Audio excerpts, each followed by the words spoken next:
Go. 𝐂𝐎𝐲 Bismillahirrahmanirrahim. This is Dr. Hassan Auj from University of Karachi, and today I'm going to review this very important book, a very serious book, The Excellence of Naat, Conditions and Standards by Dr. Aziz Ahsan. Here is the title of this book. Who is Dr. Aziz Ahsan?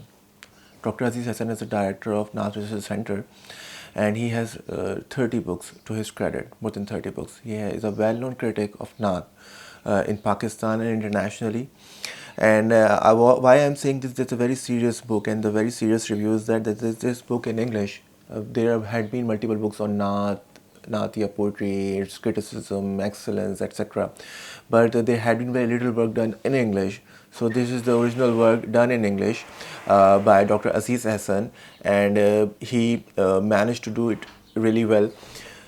When I go through this book, you will know why I'm saying that it's a very serious book. He he doesn't leave any stone unturned when writing anything. He doesn't minces his words. He says what needs to be said. So the last chapter, the most important chapter, the extreme precautions needs to be done while writing and composing Naat.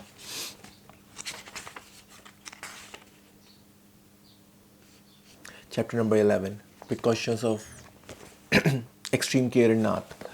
We believe that we love Prophet and we can write poetry, and we are giving credit. Of course, it's good, and we start from somewhere. When we are a student, when you are a learner, you do make mistakes. When you are publishing it, you are making it public. You are supposed to be very careful. There has to have very careful choice of words when we are talking about the Prophet Muhammad, peace be upon him. When we are describing in our Naat, when we should not be making it uh, equivalent to the Almighty. We should not be belittling him, comparing to other prophets. He is the most beloved and the most superhuman among all the humans. Yet, he's not a human, he's from Noor. And but he is not Almighty. So there has to have this difference. Sometimes we exaggerate in love, because love is all about the poetry. We do exaggerate that we will do anything for our beloved, and we'll do sajda to our beloved, but we cannot use these kind of words in Naatia poetry. It's not good, it's not right. And he had been very he actually wrote this book from the start. There's this history, the how the Naat was devotional poetry, and what is the paradigm of the Naat, and how it has evolved over the years from Arabic and from the Persian and from the Urdu, and the kind of lexicon had been used, the kind of symbols, the kind of references, the kind of references, the kind of ideas, the kind of authentic narrations of ahadith, Prophet Muhammad being mentioned. Because there, when we usually do make qawwalis or naats, we do mention the unauthentic versions of ahadith as well, which is not really good. And the principles of composing Naatia poetry and general poetry, and how a general poetry is being is usually written, and how the Naatia poetry should be written.